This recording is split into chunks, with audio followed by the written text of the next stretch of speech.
देखने वाले हैं साइंस का जो है विरल क्वेश्चन पेपर। ठीक है, साइंस का जो है विज्ञान का आपका पीवीआई ऑब्जेक्टिव क्वेश्चन जो होता है वो विरल है। तो आप लोग हमारे चैनल पर पहली बार आए हैं तो प्लीज़ चैनल को सब्सक्राइब कर लें और वीडियो को लाइक कर दें। ठीक है, और आज का पहला क्वेश्चन कह रहा है यहाँ पे आपके सामने, यहाँ पे देखिए आ चुका है। कह रहा है किस दर्पण की फोकस दूरी ऋणात्मक होती है। मोस्ट पीवीआई प्रश्न है। ठीक है, ये आपको 100% है कि इस बार बोर्ड में प्रश्न पूछा जाएगा। ठीक है, तो आप लोग सारे प्रश्नों को रट लीजिए। ठीक है, सारे प्रश्न आपको सीधा बोर्ड में देखने को मिलेगा। ठीक है, तो अच्छे से अच्छे तैयारी के लिए हमारे चैनल को सब्सक्राइब करें और वीडियो को लाइक करें। ठीक है, तो आपको याद रखना है ऋणात्मक कौन होता है, तो अवतल दर्पण। ठीक है, अवतल दर्पण की जो है फोकस दूरी ऋणात्मक होती है। आपको ऑप्शन नंबर बी लगाना है। ठीक है, चलिए अगला प्रश्न देखिए आपके सामने यहाँ पे आ चुका है। आपका अगला प्रश्न कह रहा है दूसरा, दर्पण की फोकस दूरी एफ और वक्रता त्रिज्या में क्या संबंध होती है। तो दर्पण की फोकस दूरी एफ और वक्रता त्रिज्या में संबंध क्या होता है, सबको मालूम है R बराबर 2F। ठीक है, यहाँ से R बराबर नहीं दिया है तो यहाँ से F का वैल्यू निकालिएगा तो R/2 जो कि ऑप्शन नंबर बी में दिया गया है, तो ये राइट हो जाएगा। ठीक है, चलिए अगला प्रश्न देखिए आपके सामने यहाँ पे आ चुका है। आपका अगला प्रश्न तीसरा, सामान्य दृष्टि के लिए स्पष्ट देखने की न्यूनतम दूरी, ये सबको मालूम है। सामान्य देखने की न्यूनतम दूरी जो होती है 25 सेमी। 25 सेमी। ठीक है, 25 सेमी, यहाँ पे मीटर नहीं होगा, ये गलती से छप गया है।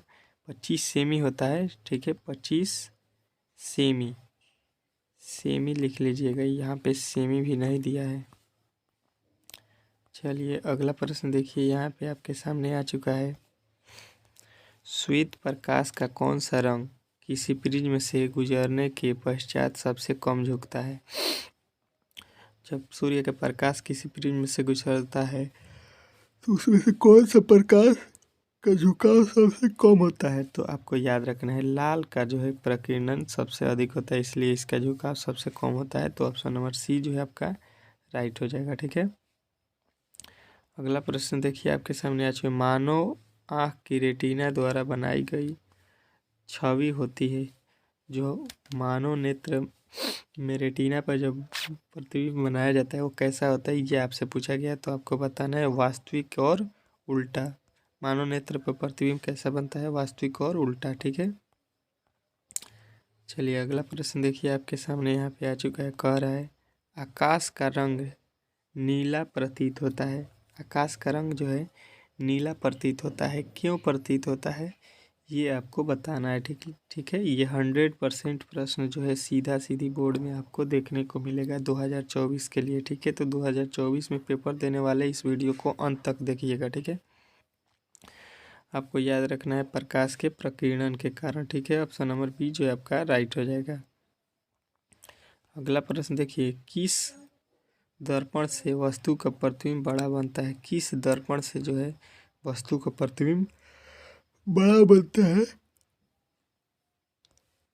तो अवतल दर्पण जो है इससे प्रतिबिंब जो है वस्तु से बड़ा बनता है। ठीक है, चलिए अगला प्रश्न देखिए आपके सामने आ चुका है। कह रहा है निम्नलिखित में से कौन सा लेंस निकट दृष्टि दोष को ठीक करने के लिए उपयोग में लाया जाता है। निकट दृष्टि दोष जब आदमी को होता है तो किस लेंस का हम लोग व्यवहार करते हैं, ये आपसे पूछा गया है। तो आपको याद रखना है अवतल लेंस का जो है हम लोग व्यवहार करते हैं निकट दृष्टि दोष में। ठीक है, चलिए अगला प्रश्न देखिए आपके सामने आ चुका है। कह रहे हैं निम्नलिखित में से कौन उपकरण विद्युत धारा की उपस्थिति को दर्शाता है।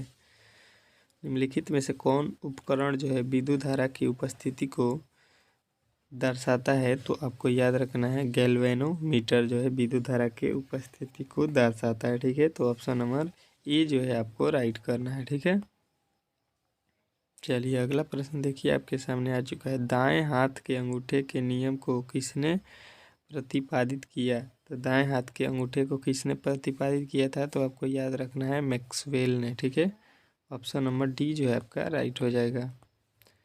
अगला प्रश्न देखिए आपके सामने यहाँ पे आ चुका है 11 नंबर, विद्युत धारा के एसआई मात्रक। मोस्ट वीवीआई प्रश्न है, 100% लगा लीजिए एसआई मात्रक में, ये आपका पूछ रहा है इस बार। तो विभवांतर का SI मात्रक होता है वोल्ट, ठीक है, याद रखना है। चलिए अगला प्रश्न देखिए आपके सामने यहाँ पे आ चुका है। कह रहे निम्नलिखित में से किस संयोजन द्वारा प्रतिरोध का मान बढ़ता है। प्रतिरोध का मान कब बढ़ता है, तो सबको मालूम होगा कि जब श्रेणी क्रम में प्रतिरोध को रखते हैं तो उसमें क्या होता है, इसका मान प्रतिरोध का बढ़ता है, ठीक है। ऑप्शन नंबर ए जो है आपका राइट हो जाएगा, ठीक है। चलिए अगला प्रश्न देखिए आपके सामने आ चुका है 13। चुंबकीय बल रेखा की प्रवृत्ति होती है, चुंबकीय बल रेखा की प्रवृत्ति कैसी होती है, तो आपको याद रखना है काल्पनिक होती है। चुंबकीय बल रेखा की प्रवृत्ति काल्पनिक होती है। ऑप्शन नंबर ए जो है आपका राइट हो जाएगा, ठीक है। चलिए अगला प्रश्न देखिए आपके सामने आ चुका है। 1 किलोवाट घंटा किसके बराबर होता है। 1 किलोवाट घंटा किसके बराबर होता है, ये आपसे पूछा गया है। तो आपको याद रखना है 3.6 × 10⁶ जूल, ठीक है। चलिए अगला प्रश्न देखिए आपके सामने आ चुका है। कह रहा है नवीकरणीय ऊर्जा का स्रोत क्या है। नवीकरणीय ऊर्जा का स्रोत आपको बताना है कि इसमें से क्या होगा, ठीक है। तो नवीकरणीय ऊर्जा का स्रोत आपको याद रखना है, आपको याद रखना है नवीकरणीय ऊर्जा का स्रोत जो होता है सौर ऊर्जा होता है। सौर ऊर्जा नवीकरणीय ऊर्जा का स्रोत होता है, ठीक है। तो आपको ऑप्शन नंबर बी लगा देना है, ठीक है। चलिए अगला प्रश्न देखिए आपके सामने यहाँ पे आ चुका है। कह रहा है कौन सा लेंस अपसारी लेंस भी कहा जाता है। मतलब किस लेंस को हम लोग अपसारी लेंस भी कहते हैं, ठीक है। तो आपको याद रखना है अपसारी लेंस किसको बोलते हैं, अवतल लेंस को हम लोग अपसारी लेंस भी बोलते हैं, ठीक है। चलिए अगला प्रश्न देखिए आपके सामने यहाँ पे आ चुका है। प्रकाश का प्राथमिक वर्ण कौन है। तो देखिए लाल भी प्राथमिक वर्ण है, नीला भी प्राथमिक वर्ण है और हरा भी है, यानी ऑप्शन नंबर डी लगाइएगा इसका राइट आंसर, ठीक है। चलिए अगला प्रश्न देखिए आपके सामने यहाँ पे आ चुका है। कह रहा है निम्नलिखित में से कौन नेत्र का रंगीन भाग होता है। नेत्र का रंगीन भाग कौन होता है, ये आपसे पूछा गया है। तो नेत्र का रंगीन भाग आपको याद रखना है आइरिस होता है, ठीक है। चलिए अगला प्रश्न देखिए आपके सामने आ चुका है। 1 HP बराबर होता है। 1 HP बराबर क्या होता है, 1 हॉर्स पावर बराबर आपको याद रखना है 746 वाट, ठीक है। ऑप्शन नंबर ए जो है आपका राइट हो जाएगा। चलिए अगला प्रश्न देखिए आपके सामने आ चुका है। विशालक शीशा होता है, कैसा होता है, ये आपसे पूछा गया है। विशालक शीशा जो है कैसा होता है, ये आपको बताना है, ठीक है। तो आपको जो है याद रखना है कि विशालक शीशा जो होता है आपका अवतल लेंस के जैसा होता है। किसके जैसा होता है, अवतल लेंस, याद रखिएगा, ठीक है। चलिए अगला प्रश्न देखिए आपके सामने यहाँ पर आ चुका है। जब किसी चालक तार से विद्युत धारा प्रवाहित होता है तो उसमें गतिशील कण, जब किसी चालक तार से प्रवाहित होता है तो गतिशील कण क्या होते हैं, इलेक्ट्रॉन होते हैं। ये सबको मालूम होगा, जो कि ऑप्शन नंबर डी जो है आपका राइट हो जाएगा, ठीक है।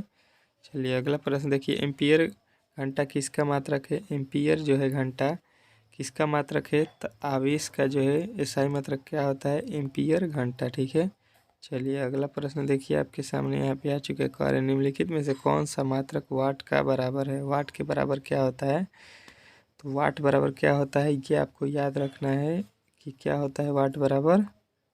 तो आपको याद रखना है वाट बराबर जूल प्रति सेकेंड, जो कि ऑप्शन नंबर ए में दिया गया है, वही आपका राइट हो जाएगा, ठीक है। चलिए अगला प्रश्न देखिए आपके सामने आ चुका है। कह रहा है विद्युत धारा मात्रक है। विद्युत धारा का SI मात्रक क्या होता है, तो एम्पियर होता है। ऑप्शन नंबर ए जो है सीधा सीधी आपको याद रखना है, ठीक है। चलिए अगला प्रश्न देखिए आपके सामने आ चुका है। ग्लोबल वार्मिंग के लिए उत्तरदायी गैस कौन है। ग्लोबल वार्मिंग के लिए उत्तरदायी गैस क्या होता है, CO2, जो कि ऑप्शन नंबर सी में दिया गया है, यही आपका राइट आंसर हो जाएगा, ठीक है। चलिए अगला प्रश्न देखिए आपके सामने यहाँ पे आ चुका है।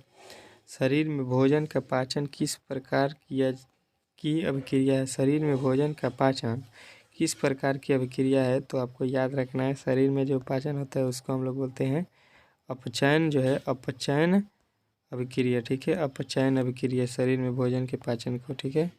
चलिए अगला प्रश्न देखिए आपके सामने आ चुकी है। काली चूना पर जब जल डाला जाता है तब अभिक्रिया होता है, कौन सा अभिक्रिया होता है, तो आपको याद रखना है ऊष्मा क्षेपी, ठीक है। ऑप्शन नंबर ए जो है आपका राइट हो जाएगा। चलिए अगला प्रश्न देखिए, निम्नलिखित में से कौन सबसे अधिक अभिक्रियाशील है। सबसे अधिक इसमें बताना है कि अभिक्रियाशील कौन है, ये आपसे पूछा गया है। ठीक है, तो आपको सीधा कॉपर जो है सबसे अधिक अभिक्रियाशील धातु है, जो कि ऑप्शन नंबर ए में दिया गया है, यही आपका राइट हो जाएगा। ठीक है, अगला प्रश्न देखिए, चूना जल का रासायनिक सूत्र क्या होता है। मोस्ट वीवीआई प्रश्न है। ठीक है, तो आपको याद रखना है CaOH2 के होल ट्वाइस जो है चूना जल का रासायनिक सूत्र होता है। ठीक है, चलिए अगला प्रश्न देखिए, आपके सामने यहाँ पे आ चुका है। कह रहा है कोई विलयन लाल लिटमस पत्र को नीला कर देता है, उसका pH मान कितना होता है। तो आपको याद रखना है 7 से अधिक, जो कि ऑप्शन नंबर ए और बी दोनों में दिया गया है। तो आपका जो है दोनों राइट आंसर हो। ये आपके सामने आ चुका है 31। कह रहे एल्काइन में कार्बन कार्बन के बीच कितने सहसंयोजिक बंध होते हैं। तो आपको याद रखना है 3 सहसंयोजी बंध होते हैं। ठीक है, चलिए अगला प्रश्न देखिए, आपके सामने आ चुका है। कह रहा है ग्लूकोज का आणविक सूत्र क्या होता है। मोस्ट वीवीआई प्रश्न है, 100% ये प्रश्न आपको बोर्ड में देखने को मिलेगा। तो इसको याद रख लीजिएगा कि ग्लूकोज का सूत्र क्या होता है, C6H12O6, जो कि ऑप्शन नंबर ए में दिया गया है। ठीक है, चलिए अगला प्रश्न देखिए, आपके सामने आ चुका है। कह रहे हैं उच्च वाष्पीय अम्लों के सोडियम लवण कहलाते हैं। क्या कहलाते हैं उच्च वाष्पीय अम्लों के। तो आपको याद रखना है साबुन कहलाते हैं। ठीक है, चलिए अगला प्रश्न देखिए, आपके सामने यहाँ पे आ चुका है। कह रहा है COOH किसका क्रियाशील मूलक है। तो CHO आपको याद रखना है किसका होता है, एल्डिहाइड का होता है। ऑप्शन नंबर ए में दिया गया है, वही आपका राइट आंसर हो जाएगा। ठीक है, चलिए अगला प्रश्न देखिए, आवर्त सारणी के किसी आवर्त में बाएं से दाएं जाने पर तत्वों की परमाणु संख्या क्या होती है। बाएं से जब हम दाएं जाएंगे तो इसका तत्वों की परमाणु संख्या घटता है। ठीक है, ऑप्शन नंबर ए लगा दीजिएगा। ठीक है, चलिए अगला प्रश्न देखिए, आपके सामने आ चुका है। निम्नलिखित तत्वों को उनके अधात्विक गुण के अनुसार बढ़ते क्रम में सजाइए। इसको बढ़ते क्रम में सजाएंगे तो सबसे अधिक ये है। तो सबसे अधिक देखिए यहाँ पे फ्लोरीन यहाँ पे दिखाई दे रहा है, तो यही आपका राइट आंसर हो जाएगा, ऑप्शन नंबर बी। चलिए अगला प्रश्न देखिए, आपके सामने यहाँ पे आ चुका है। सिलिकॉन क्या है। मोस्ट वीवीआई परसेंट 100% लगा लीजिए कि ये प्रश्न आपको इस बार देखने को मिलेगा। ठीक है, तो ये क्या होता है, उप धातु होता है। ठीक है, ऑप्शन नंबर सी जो है आपका राइट हो जाएगा। चलिए अगला प्रश्न देखिए, आपके सामने आ चुका है। निम्नलिखित में से कौन विद्युत का ऋणात्मक तत्व है। विद्युत का ऋणात्मक बताना है, तो आपको याद रखना है ऑप्शन नंबर सी में जो है सोडियम जो है ऋणात्मक होता है। ठीक है, चलिए अगला प्रश्न देखिए, आपके सामने यहाँ पे आ चुका है। कह रहा है आपका अगला प्रश्न, टिटहिरी बांध निर्माण किस प्रदेश में किया गया है। टिटहिरी बांध जो है किस राज्य में है, ये आपको बताना है। तो आपको याद रखना है उत्तराखंड में है। ठीक है, चलिए अगला प्रश्न देखिए, क्या कह रहा है आपका अगला प्रश्न 40 नंबर, निम्नलिखित में से किस धातु को केरोसिन तेल में डुबाकर रखा जाता है। तो आपको याद रखना है सोडियम को केरोसिन तेल में डुबाकर रखा जाता है। ठीक है, हम लोगों ने 40 वीवीआई ऑब्जेक्टिव प्रश्न इसमें कर लिया है। इसके बाद से 40 और इसका जो है 41 से लेके 80 तक हम लोग अगले वीडियो में करने वाले हैं। तो हमारे चैनल पर पहली बार आए थे तो प्लीज़ चैनल को सब्सक्राइब कर लीजिए और वीडियो को लाइक कर दीजिए। बहुत जल्द वो भी वीडियो अपलोड होगा, तो उसके लिए आप लोग तैयार रहिएगा। ठीक है, चलिए मिलते हैं।